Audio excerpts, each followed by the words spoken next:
Welcome to the Grappling Grappling Rewind podcast. Welcome to this week on the Grappling Rewind podcast. On this week's show, we're going to talk a little BJJ news. We're also going to talk about some fire matches from yesteryear. Kron versus Buchecha in the 2012 Pan Am's Open. Andre Galvao versus Rodolfo Vieira in the 2014 World Pro semifinals. Husamar Palhares versus Gary Tonin in 2016 at Polaris. And is that it, Emil? I think that's it. As always on the show, man. I'm your host, Mange, with my co-host, Emil. How you doing, Emil? I'm doing great, man. It's been another interesting quarantined week here for the Grappling Rewind. So once again, we're doing the show remotely. You're gonna have a small hit in the audio quality. I'm gonna do the best I can to edit it so that it sounds the best that it can. But we're gonna continue to bring you content remotely and basically do historical matches. So yeah. How's your week been, Emil? Fucking awesome historical matches, man. Oh my god. It's been amazing to sit and cherry pick some of these like really incredible matches because we don't always get to see good jiu-jitsu every single week. It's been increasing. I feel like every single week we see like, now there'll be like, whereas it used to be maybe one match that was really fire, now we see many, but this point we get to cherry pick exactly what we want to see and who we want to see historically. So that's been awesome. So yeah, we got a fun show planned for you today. So let's go into a little bit of news first. In big news, Marcelo has said that, hey, I'm coming back to ADCC. Yeah. So this was on a podcast on Friday, being interviewed by Flo, and they were asking him very explicitly what his intentions were, and he talked pretty extensively about like his concern with being able to commit time to his family and training. Obviously those are like two extremely big time commitments, and that's what he sort of cited initially as sort of why he retired anyways. He wanted to spend more time in his academy and his family, and I think now his kid or kids are a little older. He's expressed interest in coming back always. Like, he never said he was done. But it's cool to see him actually addressing it again and going, hey, might not be retired. You might get you some more Marcelo Garcia. So he said that his goal is to compete once in his 40s at ADCC. It sounds like he's targeting 2023. Okay, so not this next ADCC, but the potential one after that. Oh, it's funny. Yeah, we're covering Marcelo versus Rico Rodriguez today as well. That's on the list. I just didn't have it in my match notes. And seeing how well Cyborg has been able to compete, into his 40s range, right? And also just looking at the level of competition at 88 kilograms, like. Yeah, hell yeah, I think Marcelo can fucking win ADCC again. Like, look, hell yeah. I'm never going to bet against Marcelo, but man, it's a different world a little bit. Dude, who's going to beat him? His own student, Mateus Diniz, the fucking last champ? I mean... Craig Jones? You think Craig Jones is going to beat fucking Marcelo Garcia? Maybe. Nah. I could see it. No, dude. But it's exciting. Again, in 2023, how much stuff has changed in the last, 3 years? Emil, you've been on lockdown too long. We're 6 weeks in. We're 24 weeks into quarantine lockdown. I really hope we don't get 24 weeks. What are we in? Week 3 or 4, I think? I don't know. Time is meaningless, man. Oh, Jesus. So, that's exciting. I'm super excited to see Marcelo potentially compete again, even if it's not this next ADCC, the following ADCC again. Hopefully this next one, but we'll see. Maybe it'll be in 2 ADCCs. Right, depending on when we get back to competition in the first place. It'll be interesting. So in some other news, there have been some allegations between Claudio Daval and Ricardo De La Riva regarding like sexual assault. Both parties have put out statements. This is stuff we typically don't talk about a lot on the show, but it's kind of a big piece of news because both are very, very well established names in the jiu-jitsu community. If you're interested in kind of what has transpired, Claudia Daval has a video out where she's talking about it, and De La Riva put out a statement, I think, on Instagram, Emil. I want to say it's Facebook, but Okay, yeah. on Facebook, where they kind of both address it. If you're interested in that, that is out there, and I encourage you to go take a look at it if you're interested in what is happening there. Any other pieces, Emil? That's it. Yeah. So that does it for news for the most part. Do you have anything else, Emil? No, it's been pretty quiet in jiu-jitsu, as you can imagine, other than what we just covered. So Yeah, and other than like everyone losing their mind over quarantine and do I quarantine or do I not? I think this week everyone's finally put out a lot less instructionals. Like I haven't seen any big instructional announcements this week. I think everyone's kind of gone, okay, I now have 87 hours of jiu-jitsu instructionals to watch, and I realized that I have no training partners, so I don't really want to watch this anymore. right, exactly. It's like, yeah, there's only so much information your brain can absorb. So I'm trying to focus on the like solo drills and like stretching routines. I started Yeah. running again. I started running, man. Dude. There was a hilarious thread on Reddit about how much running sucks ass. Dude, it's terrible. I am so out of shape. 'Cause I realized- love running, man. Dude, I started fighting because I hated running so much. Like, I went to a Yeah. gym to get punched in my face because it was better than running. Yeah, I agree. Like, especially like I was running before I picked up jujitsu, and like I started running. Like at that point, I was running for like an hour basically. You're so bored. Really long distances.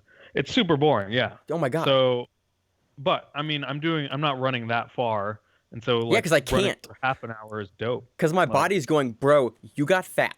Like, you've done this. I hadn't run, like, consistently since I broke my back in, like, 2018. And so my body's going, bro, we're done. Like, we quit. You did this for a decade and a half, and then we agreed to stop running and start fighting.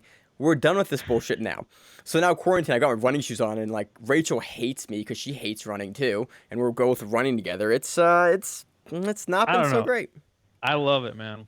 So I'm ready to get back to jiu-jitsu. So, Yeah, so let's am I. move into the recap section. I'm not going to cut it because there's no Yeah, need fuck it. to because we're remote let's this go time. live, motherfucker. All right, let's start with Marcelo Garcia. There's no order this week whatsoever. Let's start with 2005, the furthest match back that we're going to cover. Marcelo Garcia versus Rico Rodriguez. This was fire. This is the first round of the open weight. I think Marcelo this year was at 88 kilograms. Rico Rodriguez was at big man division. And these two dudes went at it. Yeah, it's fucking big boys, or at least Rodriguez was. Jesus Christ, man, that was like, I The match is on YouTube, by the way. Every match we're covering this week is 100-pound difference, or like I think like a 50 or 70 pound difference. I forget what Rico was. Like it's. I could look this up, but I'm not going to. it's staggering. Regardless, The match is called David versus Goliath on YouTube, and you can watch it. It's not a 50-pound difference, man. Like, no way. Marcelo's going in at like 170. Like, yeah, the guy was like easily 240. Okay, that's reasonable. Yeah. So anyway, yeah, no, this was Marcelo.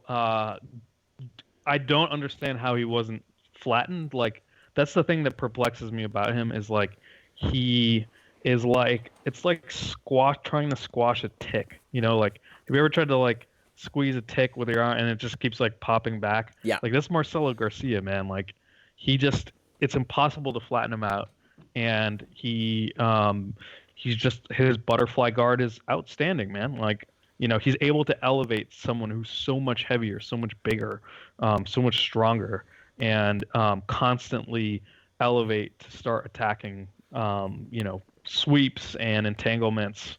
And Marcelo's conditioning is ridiculous. Like, I need to get on that level. There's a couple of really cool pieces. So there's a couple of famous moments in this match.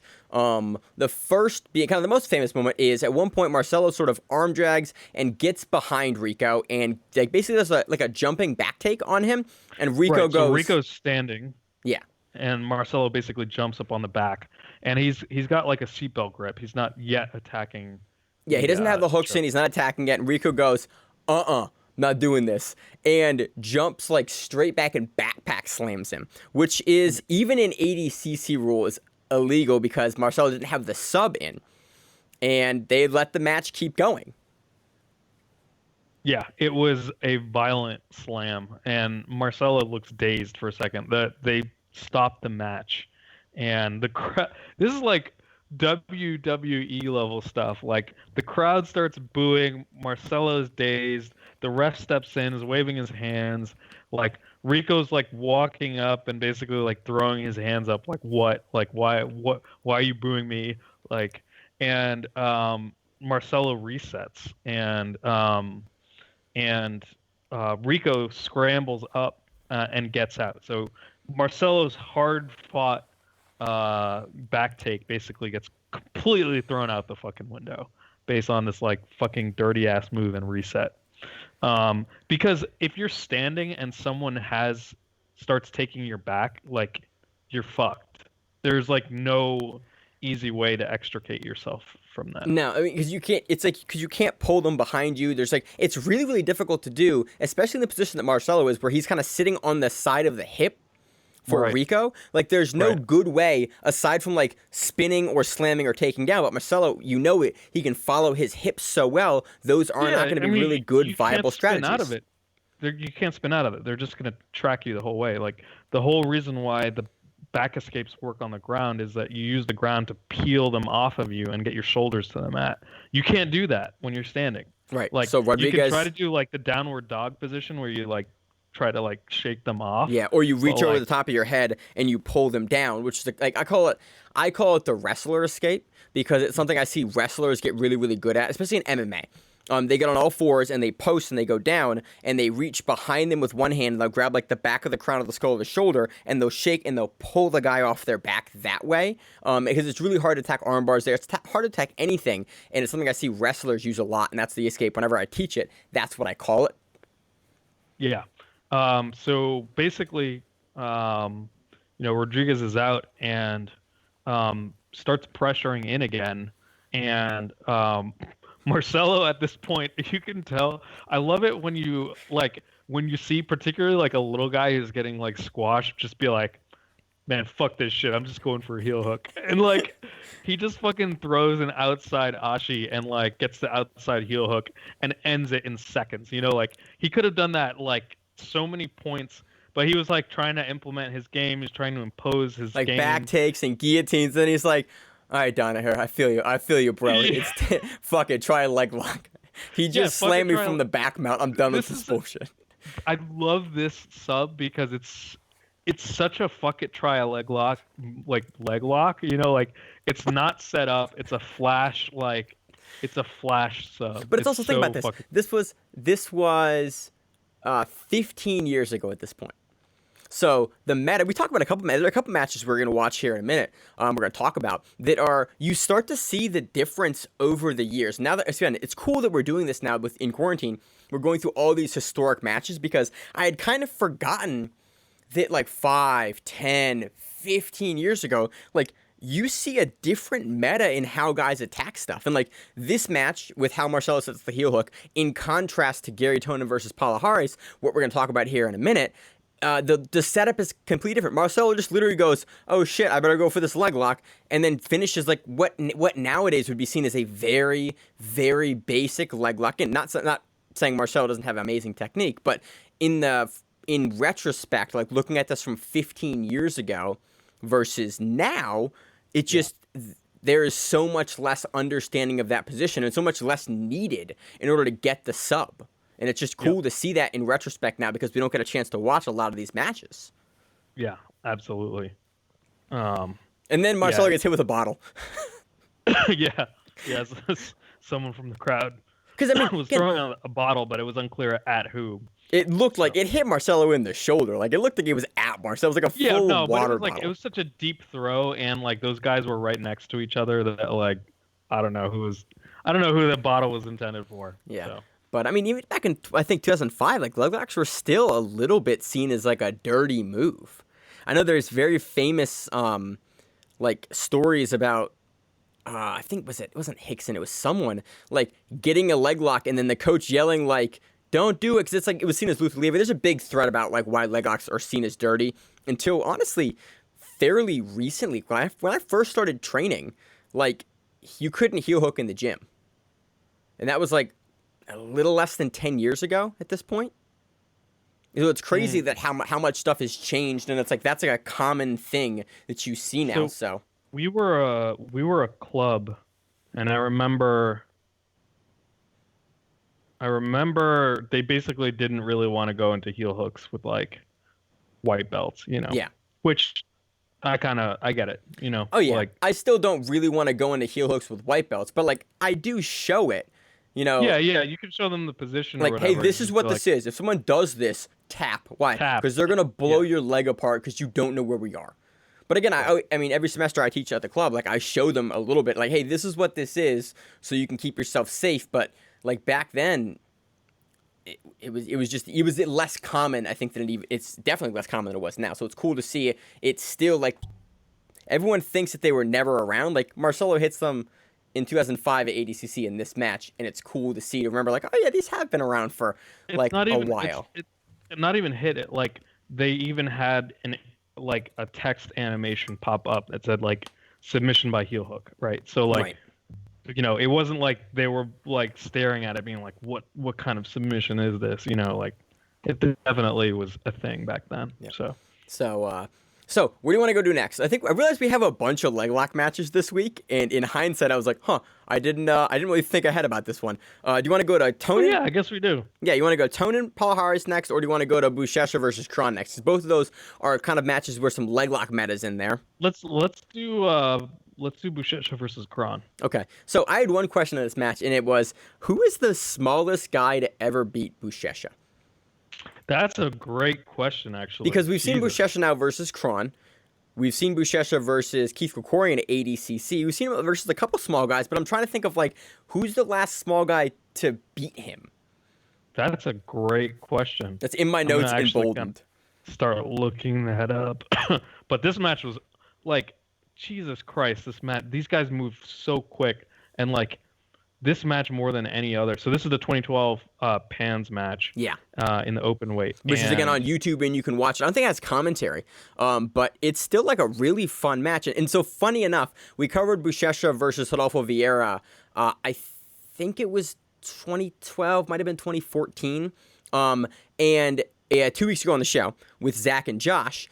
And we talk about Buchecha hitting this, like, inverted knee bar sweep. And that is on display a bunch in this match as well. So it was cool to, like, cover Buchecha back-to-back and then see him implementing, like, a couple years later, this same move that we see him use in this Pans match. Yeah. And, like, what's remarkable about this is, like, how quick and precise Buchecha is. Like, he's moving... Like, I always forget this because, like, he does this thing sometimes where he, like, especially lately, like, he will bide his time and then kind of like move when he needs to. But back then, man, he was just fucking moving the whole time, and like just everything, every position, every grip was like so precise. Moving much more dexterously. I was also really impressed with Kron here. Again, we haven't covered Kron a ton on the 100%. show, but like the dynamism, the way he moved, and like Kron is like keeps attacking, and even in the first sequence of this match where you see Kron fight out of like a really tough takedown and then get up with a single leg and then do an outside trip an inside trip on the cross side leg to Buchecha for the points for the takedown. Yeah, it was outstanding. So yeah, Kron gets the takedown, you know. Kron is like, he just, more than anything, he is relentless, you know. He's so, what's the word I'm looking for? Tenacious. Like, he does not let anything go, and he's such a great example of how much mentality is a component of this sport. Because he doesn't concede at any point.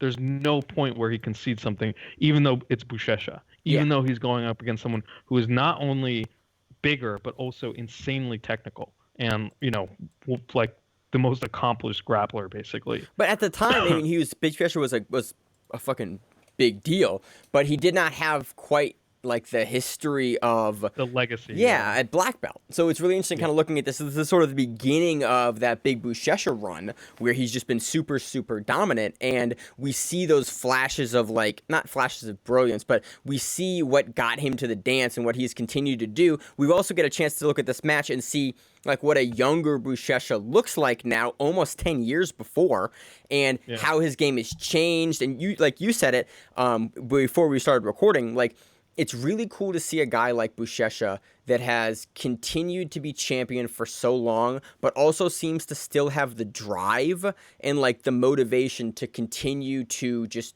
drive at that level. And that's really, really rare. It's very rare to see streaks like that from guys, especially at the length of a guy like Buchecha. Yeah.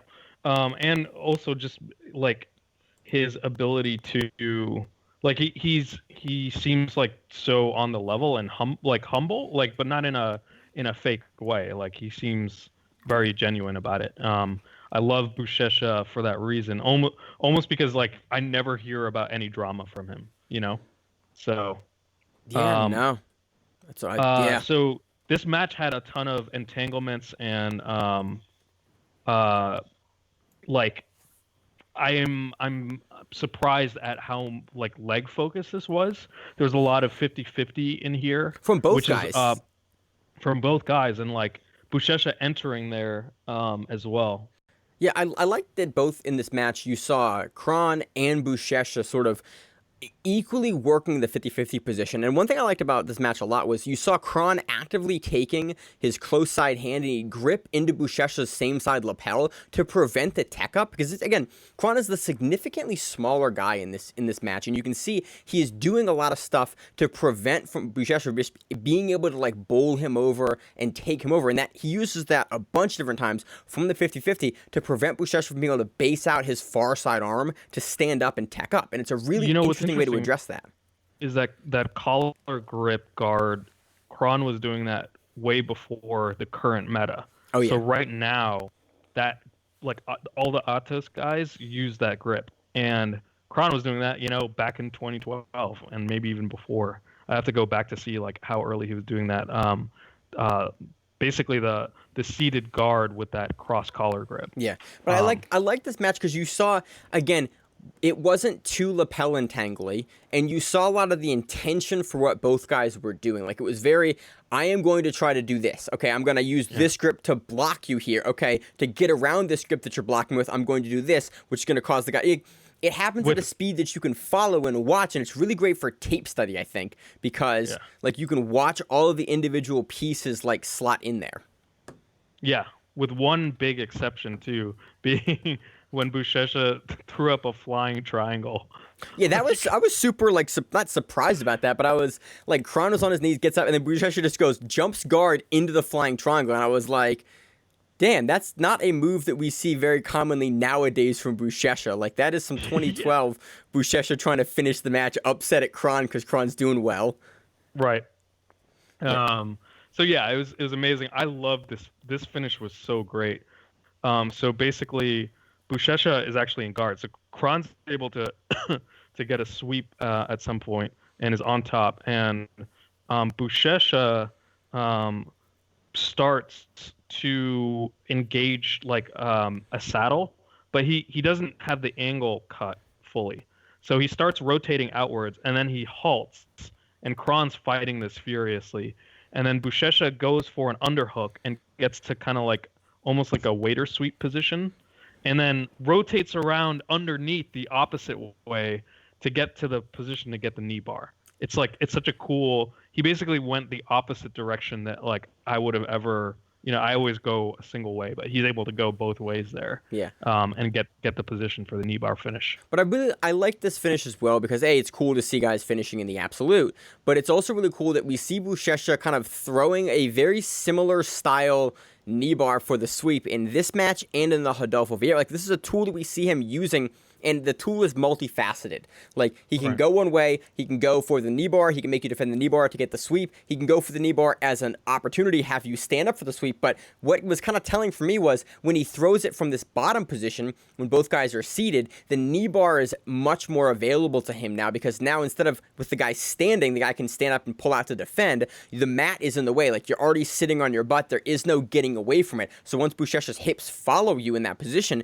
it's going to be very hard to make enough space to prevent him from getting the knee bar, and that's what we see here. So it's a really cool finish for a number of reasons, because I love the guys that can use a single like finishing technique for a multitude of different things. Buchecha does that really, really well here. And it was just, honestly, and it was a fire match too. Like, the pacing on the match is good.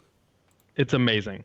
And it's rare that you see a a dominant big guy like Buchecha just engaging with these scrambles with them, especially not with just a guy locking it down as small as Kron. Like, and props to Kron here. Like, Kron, I think, is like, he is definitely half of this match in that he is forcing Buchecha to keep that pace. He is preventing Buchecha from like letting him get established on top and pressure him and slow him down. Like, he is forcing Buchecha into these exchanges where he's forcing him to tack up, he's forcing him to scramble out, he's forcing him to go for positions that Kron wants to engage in.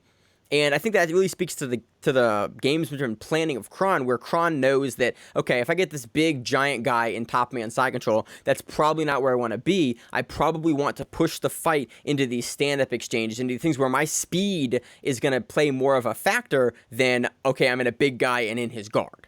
So, really interesting match for so many different reasons. This was on a couple of lists that we generated and looked at, and I watched it, and I was like, man, this is a really, really good match. Again, it is free on YouTube. Go and watch this one, because it's just a fun match. It's a fun technical match. It's also easily understandable. I think that's, we talk about a lot of matches frequently that are like difficult to understand, or like there's a lot of nuance to the position. There's a lot of nuance to the position here, but there's also a lot of things that are really, really easy to take away from like probably white belt and up. Like, you can see what they're doing and understand the mentality of why they're doing it. So it's a really cool match. It's a really good match. Anything else, Emil? No. All right, let's move on to the next leg locky match we have for this week. Husamar Palhares versus Gary the Lion Killer Tonin at Polaris 3 in 2016. This is always the match. I have a soft spot in my heart for this match. It is one of the best 15-minute matches of all time. B, it's hot fire. And C, it has a lot of history involved in it, but it also shows that grappling with the right grapplers can be exciting and can be fun. And it's a match that I point to whenever people are like, hey, what are exciting matches? Like, I point to this match. Both guys are recognizable. Both guys are known. Both now MMA fighters. Good grappling on display. There's a dynamism of grappling. There are leg lock entries. There are different leg lock entries. There are back take entries. There are suplexes. There are slams. It is 15 minutes of crazy grappling from two very, very high-level grapplers. Yeah, there's an insane back and forth here. There are inside heel hook shootouts. There's like a crazy high crotch throw that basically flips Gary over, like through and like the suplex degrees. and like the belly to back the suplex suplex was dope. Yeah, like, and it's there is no moment where like there's any pause, basically. Like, these guys are going for it every single moment and putting each other in insanely dangerous submission attempts. Like, there are like leaping toe holds that Husmar does, just brutal looking heel hooks. I'm actually shocked at like how well Gary was able to weather the storm and then start attacking the back multiple times in the second half. I mean, Gary is really cool here because he attacks the violent armbar and the triangle. Like, he attacks from both the back, on the legs, and from the guard, which is, again, we kind of overlook a lot of matches. Not matches like this. We don't overlook them at all. But we don't see as many matches that are fought in all different phases of jiu-jitsu, where there's stand-up battles, there are leg battles, there are like guard battles, there are back control battles. I'm trying to think of the people. The only person off the top of my head that I can think of that for sure is this complete is Dante Leone. And I guess, yeah, not as much Mergali. I feel like Mergali's stand-up is good, but not like he doesn't use it as a weapon the same way like Gary does. Right. Like Gary uses it to impose his game and is clearly comfortable with someone who's much bigger than him. Yeah. And also a dangerous grappler. I think it's really funny. The commentary talks about this a little bit during the match. The previous opponent that Gary had was I just forgot. Masakazu Umanari at Polaris 2. And then this one, he goes, which Masakazu Umanari is like a 35 or 45, or like he's a smaller dude. And then Palhares, they talk about him going from 85 in the UFC to 170, prior to this. And it's like this puts on like how big and how much of a difference it is. And honestly, I remember the lead up to this match and them talking about that being a big factor was the difference in size between the two guys. And it was really a thought of like, hey, can Gary deal with a guy of the grappling pedigree that Palhares has and like weather it at that weight? For our like newer listeners or our listeners who have taken to grappling or MMA more recently, like Palhares, especially at that time, was known for being a nasty submission finisher who would not release submissions even after the rounds got. That's why he got cut from the UFC, is that he held for multiple times doing this. And honestly, the one he gets cut for isn't even that bad. Like, it's not even like that long of a hold, but he was on such thin ice. It was like moment. Questionable. He gets the sub, and then it was like, you're done. We are done dealing with this. And so, but Palhares, like, go look at his run at ADCC 2011, and like he has a huge like depth of submission finishes. Like the majority of his wins by MMA are submission finishes, which is really rare. So the match is great. Let's talk about, and what I want to talk about in this match is the reason I love this match the most, aside from it being exciting from a technical perspective, is I like that you see both the DDS style entries and like the Palhares style entries here for the leg locks. Like, and for years, I've been trying to put my finger on exactly why they look different, because you can see Palhares, like you can see a guy use a Palhares style entry in a leg lock, and you can see a DDS style entry into a leg lock, and they look wildly different. They're both extremely effective. Well, so they actually, and Denner's talked about this a bunch, but like they studied the shit out of Palhares.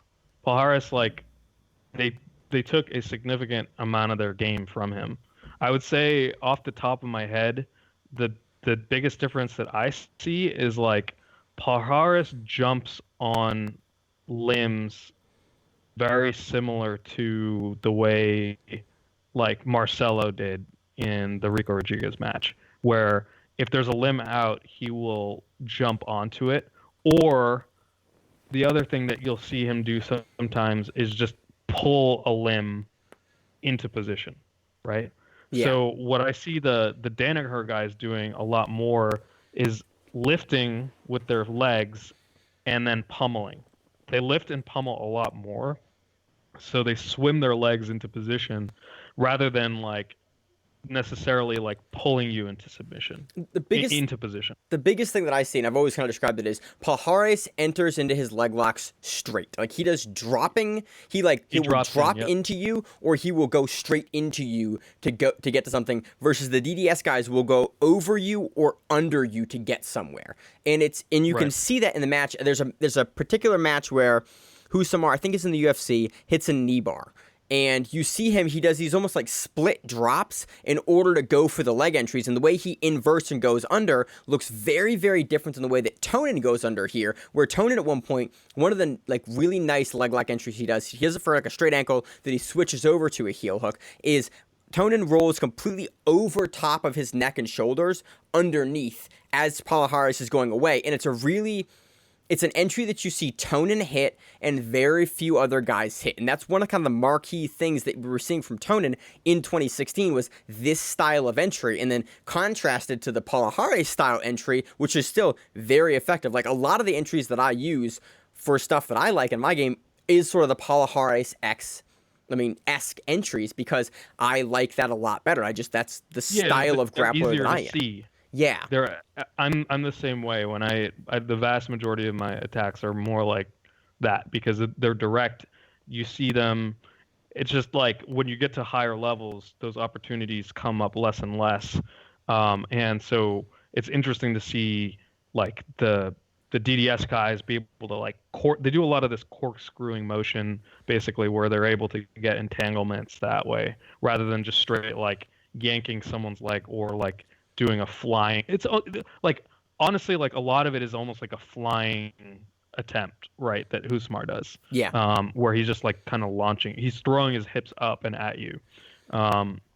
So yeah, it's an amazing thing to watch, to see the different styles, to see the evolution of the leg lock game, but then also just to like the sheer insanity and balls that like Gary had taking this match, because and the commentators even talk about this, like Gary was fully aware that like he could have gotten really hurt, and and a lot of that is lost nowadays because you've seen Palahare kind of get a little older, get a little slower, run into some troubles in his career in MMA, and then you've seen him like lose more grappling matches. But at the time in 2016, like he was still that monster leg locker that no one wanted to face, like no one wanted to fight. And he was completely unchained from the UFC, so he fucking juiced to the gills. Like I remember like when he showed up to this, he was even big. Like he was a scary motherfucker in the octagon, and then like he walked on to this, and I was just like, "What the fuck is even like?"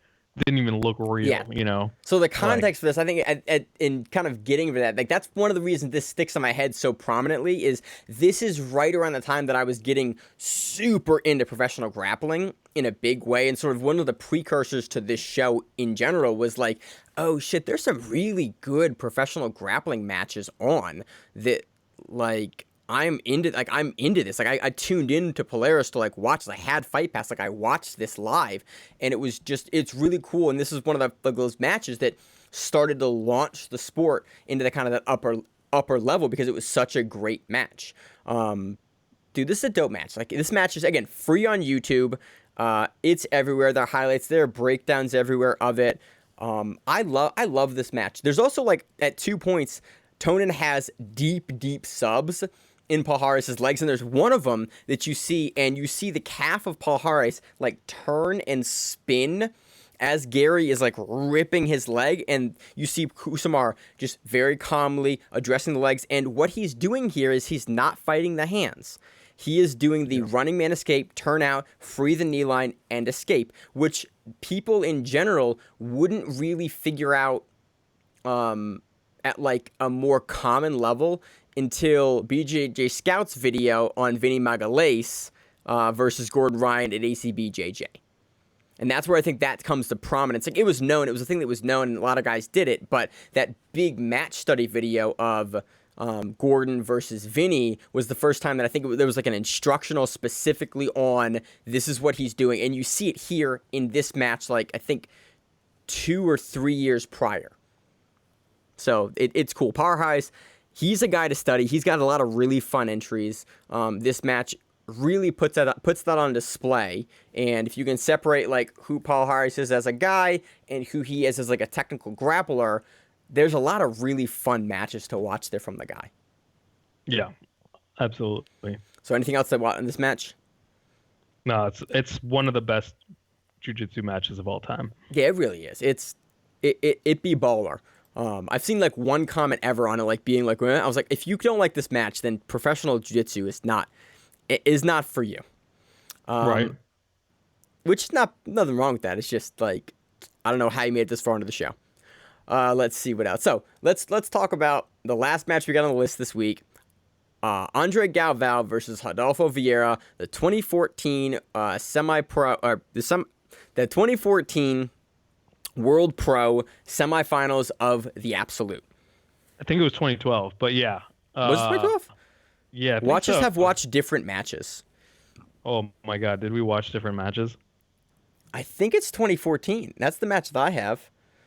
How many years are we into the show, Emil? Always professional. The most. That's 2014. see. 2014. If you watch, okay, if you watch the 2012 match, I'll be like, well, I gotta pause the show now and watch that. Is there match. another one? I don't think we watched. We watched the same match. Maybe I must have. Hold on. Let me see. That would be wild if there's two. We're trying to. Is this the match that Rodolfo finishes him from the back with the arm in Ezekiel? No. All right. Well, let's pause the recording. We'll be back in a minute.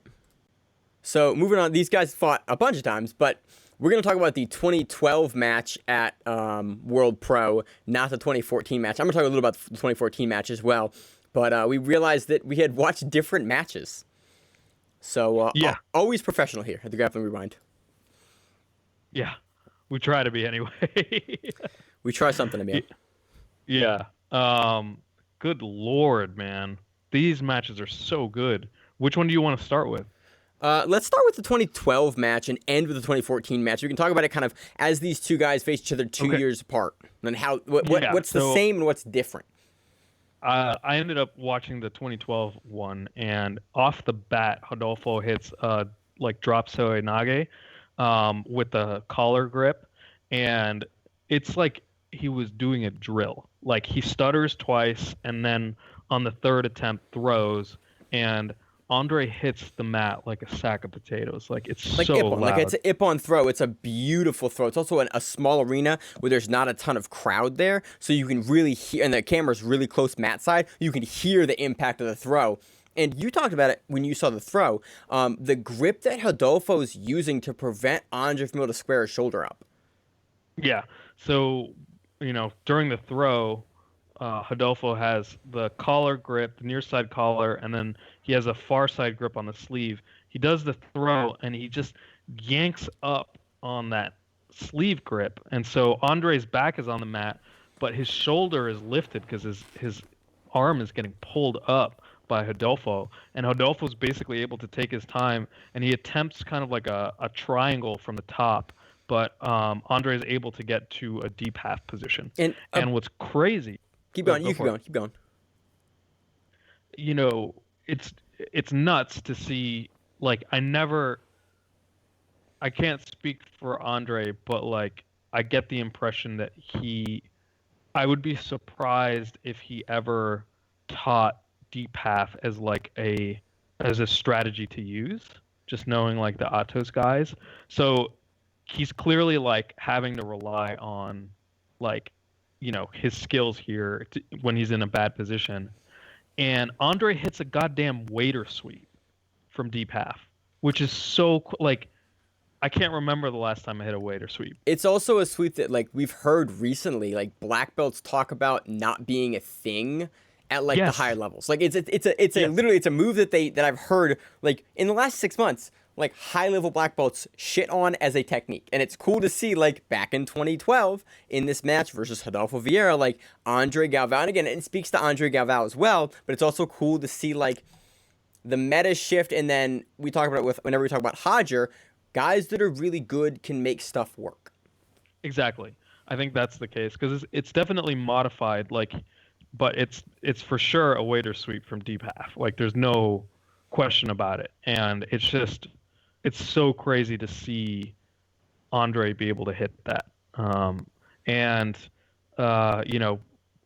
Andre is in a knee cut pass, and Rodolfo counter sweeps with just basically like a double leg tech up, like a really bread and butter sweep. And so this match is really dynamic, but it's as you said about one of these other matches, even white belts can watch it and appreciate the moves that are being done here. It's not like these really esoteric grip battles or anything like that. These are exchanges from really fundamental moves in jiu-jitsu, which is it's amazing to see these being executed at the highest level.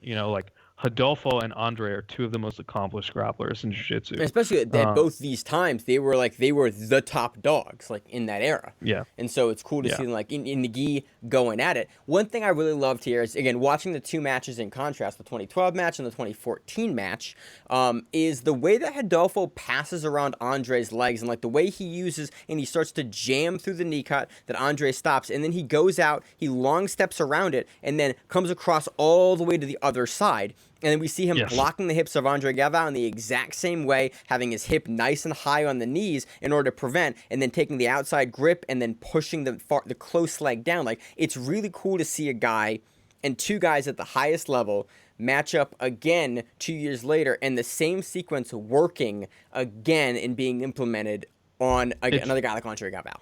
It's funny that you mentioned that, because in a 2012 match, Rodolfo, who's now on top, hits that pass attempt twice, and the first time I was like, he almost gets passed. He basically passes but doesn't settle, and I was like, how the hell did he just pass Andre's guard?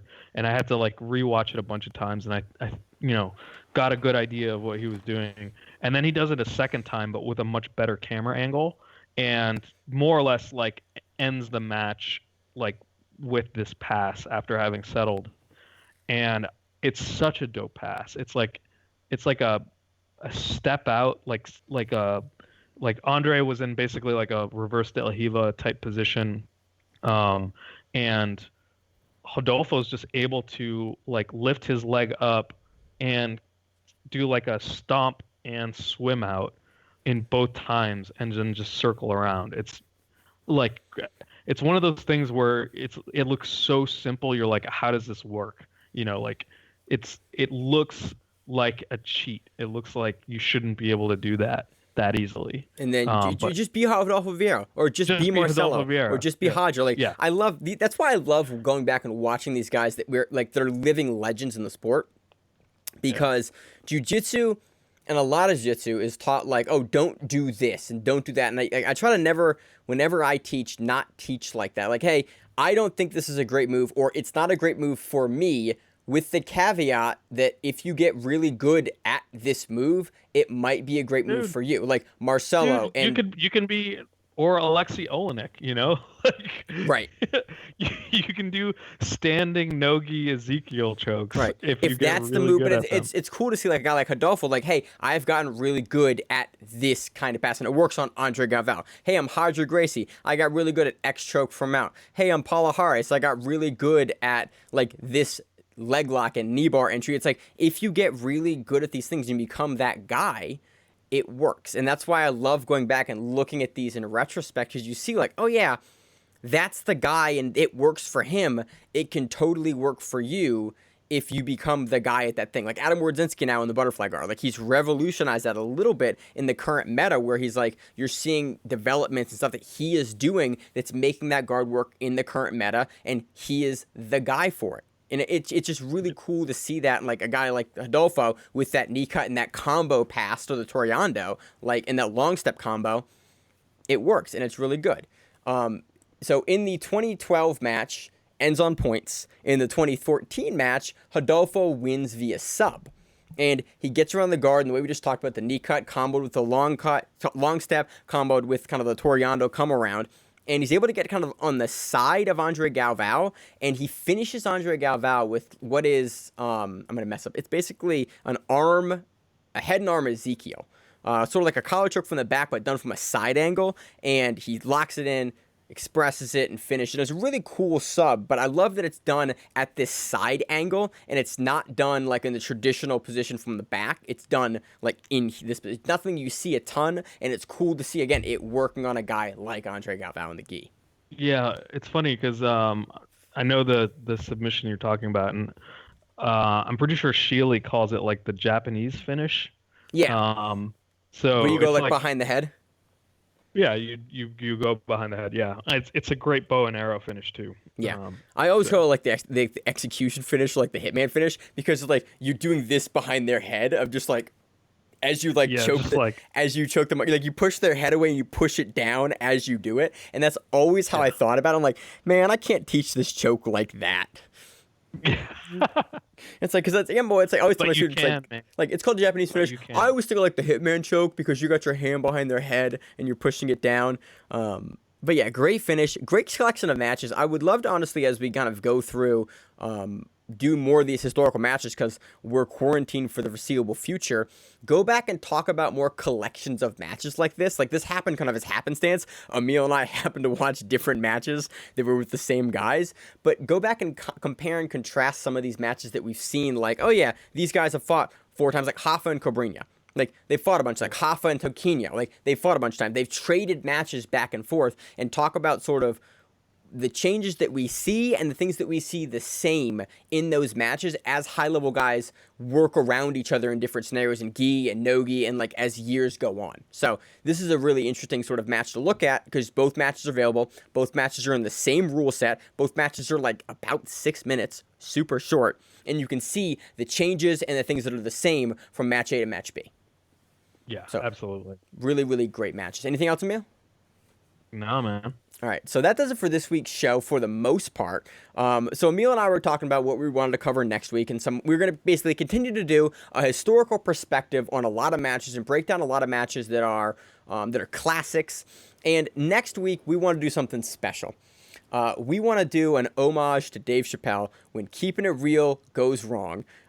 Greatest beatdowns in BJJ. So and talk about some of the most historic ass beatings in BJJ that were caught on camera that weren't just like, oh, a 10-second heel hook victory or like, but were sort of a trait of prolonged beatings that someone had to endure while putting up very little offense. And we want to talk about those matches that if you're new into BJJ or you're not quite familiar with some of these matches, really historic for just the level of ass beating that occurred in these matches. And so we have a collection of matches that we want to talk about next week. So I think that's the plan for next week's show. We have a couple. You want to preview, Emil? No, I want it to be a surprise. Okay. So next week, be surprised with when keeping it real goes wrong in BJJ. Some of the greatest ass beatings of the last century. I'm looking at this list. I'm super excited for some of these matches. There's some of these that we will have to caveat a little bit, but there's some really good matches. If you have a match that you think qualifies for this, let us know on Instagram. I'll put out something this week on what to expect. And hey, we are looking for these sort of beatdown matches to talk about for next week's show. Yeah, I can't wait. There have been some lopsided fucking matches for sure. So it's going to be a lot of fun. When keeping it real goes wrong. So what do you got for this week, Emil? Anything going on aside? Usually that's what we say at the end of the show because usually we're doing stuff. I am probably going to leave my house less than 3 times before I talk to you again on Monday. It's true. I've just been running and I've been doing yoga and I'm about to move off of the intro, the very, very intro sections and start actually doing full yoga flows and stuff like that, which I'm really excited for. It sounds terrible. But dude, my mobility is it's gotten so much better already. Just from the things. So that, I don't know how tight you are, but the traditional kind of traditional martial arts, seated position where your feet are tucked underneath you. Yeah. And you're kneeling. That's how I have to sit with my back because that puts my hips into the right angle to not cause me horrible pain for my back. So I've had to sit like that for the last 2 years. So I've gotten very used to that position. So yeah, for me, it's the other way around. That position sucks for me. My quads are super fucking tight. My hamstrings are super fucking tight. So getting better at that, getting better at even just sitting in a squat. That's how tight my hips and legs are. That squatting was just impossible. And just seeing those advancements alone, let alone the other ways that I'm able to flare out a lot. I'm I know I got a ton of work ahead of me, but it's awesome to see improvement already. And so you're a monster on the mat? be a monster on the mat when you get back, super flexible after this 8-month Dude, I quarantine. hope so, man. I hope I have an actual fucking guard when I get back, but we'll see. Jesus. Yeah, I'm literally just running. We've decided to forego training in the house because now some of us are in and out of the house. And so we want to limit like prolonged contact together. So all that shit I talked last week. Yeah, props to you guys, man. Yeah. That's good on you guys. That's hard. Yeah, it sucks because I'm looking at the mats right now and we have made the correct decision to like, all right, well, the prospect is too high based on the risk factors, so we're just gonna run now. Yep. So yeah, but I'm hopefully gonna bring my mile time back down to like under 6 minutes, which would be dope again. Damn, dude. But That's all I did before jiu-jitsu. That's all I did. I stopped running. I was running like 1 to 3 miles a day before I started jiu-jitsu, and then I started jiu-jitsu. I was like, well, now I can fight. Don't need to do this anymore. We're done. right. And so, but yeah, now it's with my back being broken in 2018. I didn't run at all, and so I've run like I think like 4 miles until I started running again in the last 18 months, and my body is feeling it. It's like, hey, bro, you can't do this anymore. I can do a mile. Like my mile time is still okay. My 2 mile time, garbage. It's terrible. Yeah, you'll see. It only takes like 2 weeks of running to like get back into shape. So you'll be doing great. I'm not looking forward to these next 2 weeks because my legs hurt now. Like stairs hurt again. I'm like, oh yeah, I forgot. Like I have a house with 2 sets of stairs in it. It's terrible. Like I moved into this house. I moved into this house like the week that I sprained my LCL on the one leg, and then like 3 months later I sprained the other LCL after not living in a house with stairs for like 3.5 years. So it's the way of all things. So that's all I got, Emil. Emil, you got anything else going on? That's it, man. All right, so we will see everyone next week. Look out for us on Instagram. I'm gonna post some stuff this week with some like suggestions for what are your favorite ass beatings when keeping it real goes wrong in BJJ. As always on the show, I'm your host, Maine, joined with my co-host, Emil. and we are the Grappling Rewind, and we'll see you on the mats eventually. If you like the show, please consider sharing it on Facebook with the folks at your gym. It's the best way that we grow the show, and we really appreciate it. You can reach out to us on email. We also have Instagram, we have Facebook, we have Twitter, we have Google+. Until that shuts down. We have a website. If you have an event you would like to have us cover, please let us know. If you have a name, like most people do, and you'd like to have us stop butchering it, Let us know. reach out to us. The show is also available on YouTube, Spotify, in addition to iTunes and every other podcast service. We very much appreciate your time, and thank you.